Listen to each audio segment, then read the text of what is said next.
All right, so welcome back to Heretic Wargaming. Today on the channel we've got Clay. Hi, Clay. How you doing? So we are playing a Chapter Approved 2018 mission. Now I do not own Chapter Approved 2019, so that's why we're using 2018.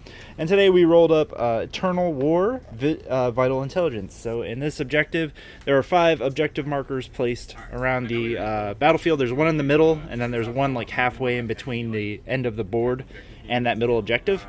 And they're numbered, so 1 through 5. And we're supposed to hold these objectives. So today it is Death Guard and Alpha Legion against Salamanders. So while Clay is sorting out his cards and all of his fun stuff, let's go ahead over to the Death Guard side, and I'll show you guys what I'm bringing. But yeah, sorry, trying some different stuff today. Alright, so the beginning of my army. This is something I just kind of tossed together. It's something I've been playing with, and I'm kind of liking how it's turning out, so I'm going to keep trying it out. So for the Death Guard half, we have a battalion detachment. We've got 3 Plague Burst Crawlers with the dual flamers. We've got the Demon Prince of Nurgle with the separating plate and Arch Contaminator, because why not?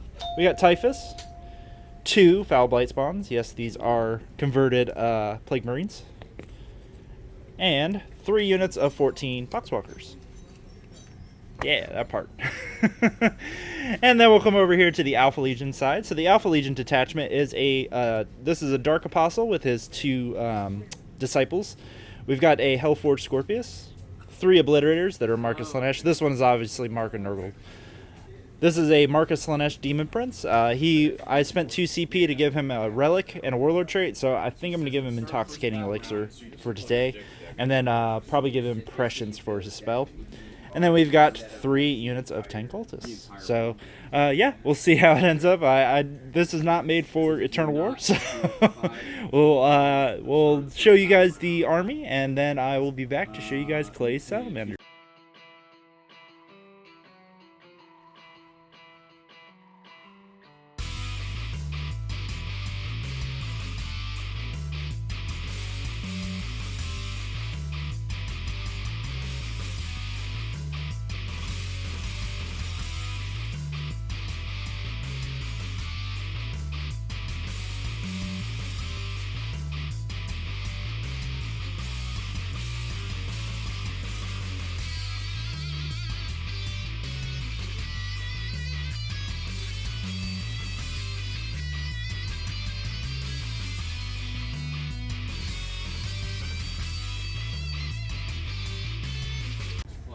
All right, Clay, what'd you bring today? All right, so I have a battalion detachment led by Vulcan Hastan and Adrax Agatone. Yeah, Adrax. 3 tac squads, missile launchers in all of them, and then flamers in these 2, and then Melta in that one, and then the sergeants. This with the larger bases. His sergeant got a power fist and a grav pistol. This sergeant just has bolt pistol chainsword, and this one has a power sword bolt pistol. All right. I have a Vanguard detachment here led by Chief Librarian. He's going to be my Warlord. I also gave him Exemplar of the Promethean Creed. His Warlord trait is going to be High Scholar of the Librarius. And then I'm giving him the using the stratagem Exemplar of the Promethean Creed to also give him Miraculous Constitution, the Salamander Warlord trait. Okay. What does that do? I don't know. Shoot, it's if I'm not mistaken, it's the one that gives him he heals 1 every turn. Oh, He okay. heals 1 wound. Oh, wow, that's pretty cool. I'll double check that. So he knows that many spells? I think it's either this many or this many. 3 sounds about right. Yeah, we'll figure it out. Later. That's still cool. So, yeah. So because he's a chief librarian, you're able to pick 2 different disciplines, right? I think it's the High Scholar of the Librarius Warlord trait that. That's awesome. But cool. The Chief Librarian gives him 1 bonus one. His Relic, I think that's where I'm getting the second. Oh, okay. He's got the Tome of Velcona. And if I'm not mistaken, those can stack with each other too. Yeah, they should be able to. So it'll add 2 to his psychic checks and stuff. Okay. Yeah, so he's got Tome of Velcona, and then the 2 Warlord traits. High Scholar of the Librarius, and Miraculous Constitution. And we'll figure out what the Miraculous Constitution does. Work with that. And then in his Vanguard detachment, I have a Terminator squad with 2 Chain Fists and 1 Typhoon missile launcher. Okay. And then Flamestorm Aggressors, because we're Salamanders and have to have those. And then a Dreadnought with a multi-melta. Ooh. And then I have a Air Wing detachment, a Las Cannon, Storm Talon, and the missile launcher. The missile launcher one. The not Skyhammer missile launcher one. Other one. And then Storm Raven with twin multi-melta, Hurricane Bolters, and the assault cannons. Nice. I will be starting with, because I used 2 stratagems here, I will starting with 10, subtract 2 for 8 command points. Okay. And Heck it's yeah. 1995 points. So first time Salamanders on the channel. So let's go ahead and do a close-up real quick. Yeah. See all the beautiful green. Nice. Salamanders versus Death Guard. This will be fluffy. All right. We'll go to deployment and we'll be right back. Fluffy.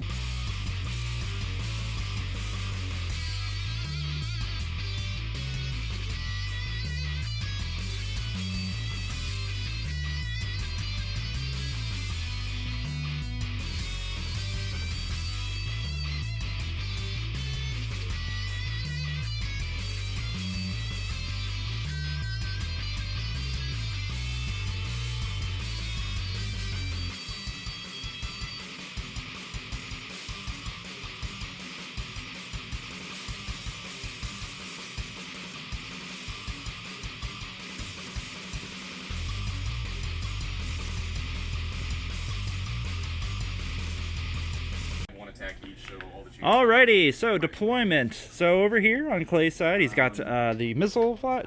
That's the missile flyer over here. Las Cannon flyer there. He's got the Storm Raven here. He combat squatted a bunch of dudes, so he's got some hiding on the bottom there. 5, 5, and 5. Inside the Storm Raven, he put Vulcan, his Dreadnought, and 2 combat squads. The one with the Melta gun and the one with the flamer. Okay, Melta and a Flamer combat squad in there. Here in the middle, he's got all his Terminators blobbed up with his aggressors and a couple characters there, the Librarian and the other dude. And yeah, on the Chaos side, I guess, we've got 1 Demon Prince here, 1 Demon Prince here, Typhus in the middle, 2 Flamer dudes there, and then 3 PVCs. And then other than that, I've spread out all the troops all over the place to basically just muck up the zone. And then I've got the 3 Obliterators in Deep Strike right now. So, I'm gonna hold on. Let me make a measurement real quick. Let me make a measurement. Yeah. Oh yeah, they're totally in range to rapid fire me. You know what? I'm going to attempt to go first. So, would you like to seize? Yes. All right, roll the seize dice. What happens? No. No, 5. All right, play. Good luck. Good game. And we will go to turn 1. All right, so the end of the Death Guard's turn 1. Let me move that over here. So basically, I've shot a little bit at the Terminators. I did 1 wound to 1. Shot the Hellforged Scorpius, all of his payload at the aggressors, and was able to kill 2 of them. Other than that, all the mortars from the Plagueburst Crawlers went into these dudes, and they died. And that was it. So right now, the score is 1-0 because, well, we don't score the objectives till the end of the turn, which I did not realize that. So, now, the active objective, we did roll it. It is objective 1. So Clay is actually in a position to just hop down that building and get a guy near there. So, yeah, let's go to Clay's turn 1. All right, so the end of Clay's turn 1. So he moved all the Terminators and his characters over this way. Brought up 2 of the flyers here. He's got another flyer there. And then he just kind of advanced. He had a squad out here in the middle, or on the bottom, and they ran over to the objective because he wanted to hold that. So ultimately, the results of all of his shooting, he didn't do much. I think he killed like 6 Poxwalkers, mostly because that failed to wound that. However, this Plagueburst Crawler is at 2 wounds, and he lived through somehow 6 Power Fist attacks. Good rolling on my part, not bad rolling on him. And it's living with 2 wounds. So right now, the score is 3-3, and we will move on to Chaos's turn 2. I wanted to highlight something because Clay is teaching me things because he's using strategies that I've never seen. So he actually cast Drake Shield and Fire Shield on his Storm Raven. So right now the Storm Raven is toughness 8 with -2 to hit, which is really cool. He also took Might of Heroes on his Librarian, so he has the option to basically make it toughness 9, which is pretty neat. I didn't think of that, so kudos to Clay. Teaching me new stuff. Alright, so the end of the Demon's turn, or sorry, Death Guard. I'm not playing Demons this time. Death Guard, turn 2. So my Flamers did not do well. So part of this is the fact that these ignore AP -1 really hurts Plague Burst Crawlers because they don't do anything. So I put 1 wound on that flyer there. This flyer right here completely avoided all the damage from these obliterators. I rolled AP -1, which it ignored, and I did like 10 wounds to it, and then he made all the 3-ups. However, on a lucky stroke, these guys, I then fired into his lone librarian here and killed him. So, and then the last aggressor here took a mortar to the face over there. So, but it gave me 1 point, and all the objectives are active this turn. So every objective is worth 2 points this turn. So this will be very interesting because he still has this full of dudes, and he still has a bunch of flyers. And yeah, so let's move over to Clay's turn 2. All right, welcome to Clay's turn number 2. As you guys can see, he unleashed hell over here. So Vulcan and all the dudes over here, they wiped out the Poxwalkers. I did explode this Plague Burst Crawler because Vulcan was just within 6. I did more damage to myself than I did to him. So it is what it is. Now, luckily, so he spent 4 CP this turn. He spent 2 to make Vulcan transhuman because here I actually interrupted, swung, killed Vulcan because he used transhuman to try to save him. And then he spent 2 to stand Vulcan back up, and then he swung, but Clay rolled bad. So, and he actually lived with 1 wound, thankfully. Over here, my obliterators took a bunch of missiles.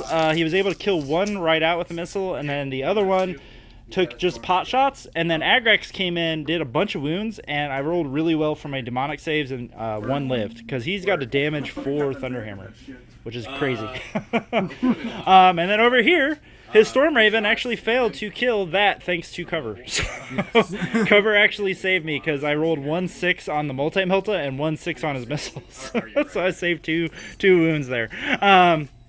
And that was it. So the score right now is 10-5, and we both only have 1 CP, and it is only turn 3 because we like to spend CP. So we will go to the Death Guard turn 2 or turn 3. All right, so the end of Demon's turn, or sorry, Death Guard. God, why do I keep saying Demons? Death Guard turn 3. The Flamers finally did what the Flamers do, and they melted this this once was flyer here. Over here, Typhus killed the Dreadnought one-on-one because, you know what, it's narrative and Typhus wouldn't be a bitch. So Typhus is going to go after the Dreadnought by himself. But I did charge this Demon Prince afterwards just in case Typhus didn't kill it. But you always got to have that insurance. Now, one thing you're going to notice, a lot of Marines are missing. Clay has rolled so many 1s and 2s for his armor saves. It was kind of ridiculous. I think literally even my cultists were actually picking off Marines over here. So, like 1 here and there. So, every shot counted, and I was able to clear all this. So, I think at this point the game's almost over, but I know Clay wants to try to kill stuff with his flyers. So, and Agrax is totally going to mollywop that last obliterator that's hiding there. So. But let's go over to Clay's turn 4, 3. Yes. All right, so the end of the Salamanders turn 3. So he finally was able to kill that Plague Burst Crawler. Actually, he killed it pretty damn dead, and then did 2 wounds to that Plague Burst Crawler. And here, Typhus tanked this entire guy. Yeah, go Typhus. And then Agrax obviously killed the last obliterator, pulverized him pretty badly. So right now the score is 12-8. So it's actually pretty close despite what the table looks like. I mean, as long as Clay has these dudes left, he's still in the game because it is an objective-based game. So he's knocked me off there, so I got to go back that way. Yeah, we'll end up seeing what happens on turn 4 for the Death Guard. Alright, so Death Guard's turn 4, so I was able to kill this flyer and that flyer. So all he's got left is Agrax. Now, I forgot to measure out the Hellforged Scorpius last turn, and I killed the last 2 dudes on the bottom of that building. I realized that this turn, so he went ahead and put 2 more guys at the bottom of the building. So Clay has 3 squads of Marines and Agrax left. He's still not out of the game, though. This turn, I got 4 points this turn. However, he can still get my Demon Prince here for the Slay the Warlord. He still has 2 missile launchers that have been doing pretty damn good this game. Because if he removes that, then all I have left is this as a mortar, and it can't reach those dudes. So, yeah, we'll end up... I'll come back at the end of the game. We'll get Clay's thoughts, and we'll show you guys the aftermath. Alright, so here we are at the end of turn 5. We've decided not to continue. So we did have a few heroic last stands. So Agrax Agathon made a 11-inch charge into my Demon Prince and waxed my Warlord. So it was pretty epic. Then Agrax made all of his saves, except for 1, against the Flamers. I rolled Strength 11 and 6 shots total. Made all but 1 save, and he took 2 damage. So Typhus had to go in and clean up this mess. And it was pretty epic. We rolled it out, and Typhus I killed him, but I let him go ahead and roll, and Typhus would have lived with 1 wound. So whether or not one of us swung first, I guess it wouldn't have mattered in the end. And then, yeah, he shot a bunch of missiles over here, left that PBC at 4 wounds, only because I made both my saves on the final turn. Because he almost got me off that objective. But ultimately, it wouldn't have mattered as far as the score. He was going for heroic moments, which I got a picture of that heroic last stand because it was awesome. So, anyways, Clay, what'd you think of the game, sir? I had a lot of fun. I don't think I've ever played against Death Guard. Definitely haven't played against Death Watch. It was interesting. There's a lot of new models that I obviously haven't played against, first crawlers that I've only seen in other battle reports and stuff. So it was really fun to play with those. And then the tank over there, the Scorpius. Yeah, the Hellforged Scorpius. Hellforged Scorpius. That was really cool. You also got a lot of really cool models that I like to see, like your Demon Prince there. It's really cool. I think everybody likes my Demon Prince. I forgot his name. I named him at some point. I forgot it, but. As for the Chief Librarian stratagem, it was really cool for the 1 turn he was on the board. So after that, I mean, I should have played him differently, gave him some more cover from the Obliterators, but had a lot of fun. Yeah. Yeah. Yeah, I mean, it's all about learning, and I had a lot of fun. There's a lot of heroic last stands and failures on both sides, so no, it was a fantastic game. And I've never played Salamanders, so I learned just as much as you did this game, especially Agrax is a beast. I guess my one question for you, so why did you put the Terminators out front? So usually when I put out my my librarian, I like to put him as forward as possible, but I don't want to put him out in the open, so I give him a bubble shield. Normally I'd take 2 squads of tactical Marines, but this time I was just like, Terminators are more resilient, so I'll try that. And it worked out for what it was trying to do. It was the Obliterators coming in behind that threw me off there. But putting the Terminators out front, the reason I put the Librarian out as far forward is so that he can move, and usually I'll advance him even. So when the Storm Raven flies overhead, I'll keep him within 18 inches or 12 if I can for both of those psychic powers to go off on it to keep it resilient. No, I just thought it was an interesting tactic, and it didn't end up. I mean, other than your librarian being left out in the open, it didn't end up badly because the Terminators did make the charge. They did do damage, barely, but they did. Yeah, they did, but they made it. They made a 10-inch charge into a Plagueburst Crawler. So that was a great game. I hope to play you again and end the game handshake. And I'll see you guys in the next battle report here at Heretic Wargaming.